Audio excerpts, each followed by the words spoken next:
Hello and welcome back to another episode of Sermon Braindump. My name is Scott Dalen, an ELCA pastor in Southwest Iowa, and I present these videos every week, usually, for a couple different reasons. The first of which is to move my brain out of more background work over the course of the week and move into the process of writing and preparing the sermon that I'll preach to my congregation for the weekend. That's the first. The second is to allow you, the viewer, who have come across this video for whatever reason brought you here today, to gain some different insight into the text for the week. So that is why I do these. Now, if you are a regular viewer, awesome, thank you. You noticed I didn't produce a video last week. Last week just got a little nuts and I didn't get a video done.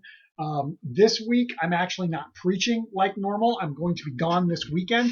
And so this is going to be one of those more shooting from the hip, just kind of some general thoughts.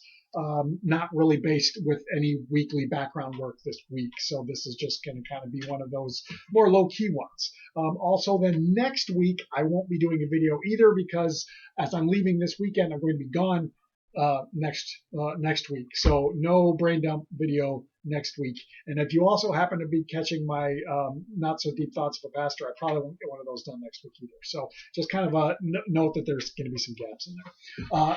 That all being said, this particular Sunday, which is June 9th, the 2019, this is the day of Pentecost. And this one is a great one. I love this day. And I'm actually really bummed that I'm not going to be preaching on it, but that's okay. The text that we have for the day of Pentecost comes out of Acts chapter 2, verses 1 through 21. That's not the assigned gospel, of course, because it's out of Acts and out of one of the gospels. But I always tend to focus in on that because that is the story of what goes on in this early time. Now, we've been in the season of Easter for the last 7 weeks. Last Sunday was the last Sunday of Easter, and now the Thursday before that was the day of Ascension when Jesus returned to heaven after 40 days post-resurrection. And now 10 days later is the day of Pentecost. And this is the story of the Holy Spirit, perhaps almost violently, although violently is maybe not the right word, coming upon the church, the gathered believers. That's at this point about 120 people. So that is the story itself. Now, what is Pentecost? That is kind of maybe the big question that is perhaps floating around in your head if you're not familiar. Now, Pentecost was and is a Jewish festival. It's also known, I believe, now don't quote me on this, but I believe it's also known as the Festival of Weeks and is a harvest festival that usually is significant towards the harvest of springtime wheat. I believe. Again, this is my understanding. There is another crop that traditionally was harvested right about the time of Passover, which, if you're familiar with the calendar, Passover usually falls right about the same time as Easter, give or take just a little bit. But so that one's going on, and then 7 weeks later is the festival of Pentecost. Now, this is one of the bigger festivals in the Jewish tradition at that time, and so the people often would do a pilgrimage to Jerusalem to celebrate the festival, and we find that setting here in what we read. So that's what was going on. That was the context of what was happening there in Jerusalem when this happens 10 days after Jesus has returned to heaven, has gone to heaven, 10 days after the ascension. So I'm going to go ahead and read it pretty quickly. This is actually part of a much larger story. There's the initial narration that goes on, the initial action that happens, and then Peter gets up and pretty much preaches a sermon that carries on for quite a while, and it works really well because like 3,000 people become believers that day. But okay, so 1 through 21, Acts chapter 2. This is kind of lengthy, so I'm going to try and read through it pretty quickly. When the day of Pentecost had come, they were all together in one place, so the group of believers. Suddenly from heaven there came a sound like the rush of a violent wind, and it filled the entire house where they were sitting. Divided tongues as of fire appeared among them, and a tongue rested on each of them. All of them were filled with the Holy Spirit and began to speak other languages as the Spirit gave them ability. Now there were devout Jews from every nation under heaven living in Jerusalem.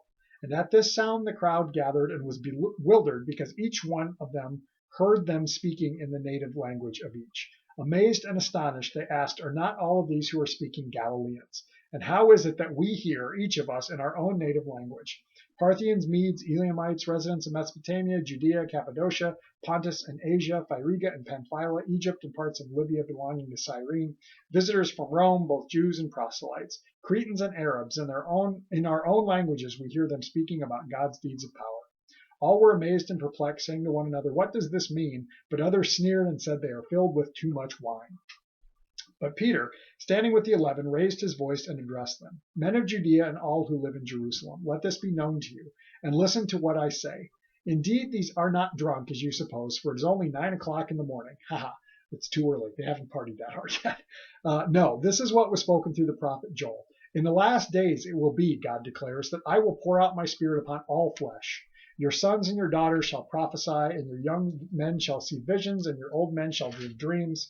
Even upon my slaves, both men and women, in those days I will pour out my spirit, and they shall prophesy. And I will show portents in the heavens above, and signs on the earth below, blood and fire and smoky mist. The sun shall be turned to darkness, and the moon to blood, before the coming of the Lord's great and glorious day. Then everyone who calls on the name of the Lord shall be saved." All right, so that's the reading. Again, that's kind of lengthy. I'm not going to go too deep in, but some things that really always jump at me as I encounter this text. So it's the day of Pentecost, as we said. There's been this 10-day gap between the departure of Jesus and this moment. Now, I've heard it said that 10-day gap I've heard it called a significant pause in the history of the church, almost as if creation is taking a slow, deep breath before the next thing happens, before God invites them forward. And how is that kicked off? Well, the Holy Spirit comes upon them in one of two times when that Holy Spirit seems to take physical form. We've got the appearance of the Holy Spirit as a dove at the baptism of Jesus. We're like a dove, and now we've got these tongues of fire. We're like tongues of fire. Well, what's that mean? I don't know. It seems like there's fire arrested. And they're able to begin to speak. Now, there's a little bit of confusion.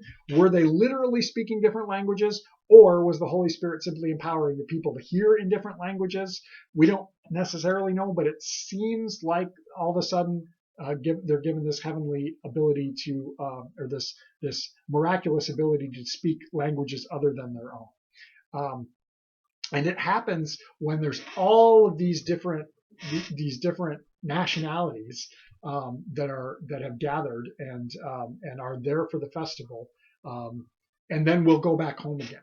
Now, at times I think that's intentional on the part of God, that God knew that there would be so many different people mixed together, and this begins to take the message of Christ out into the world.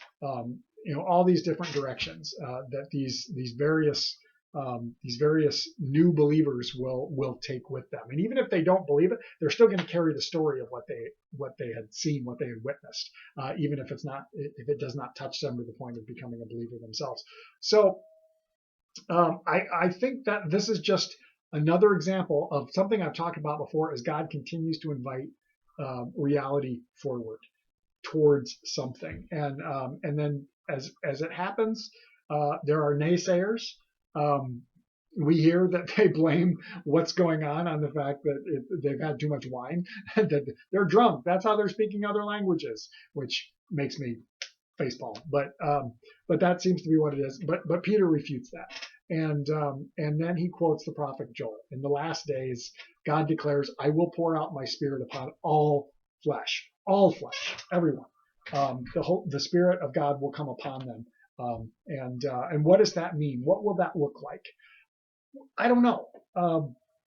But it speaks to the almost universal nature of God's desire to be in connection, to be in relationship, to be connected to all humanity, all flesh.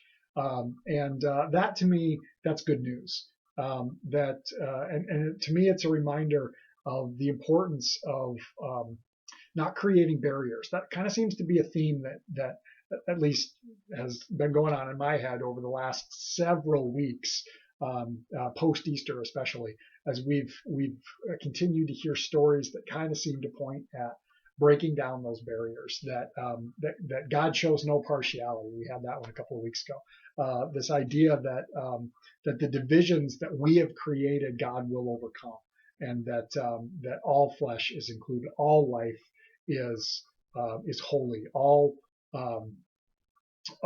life is of worth to God, and therefore should be of worth to us.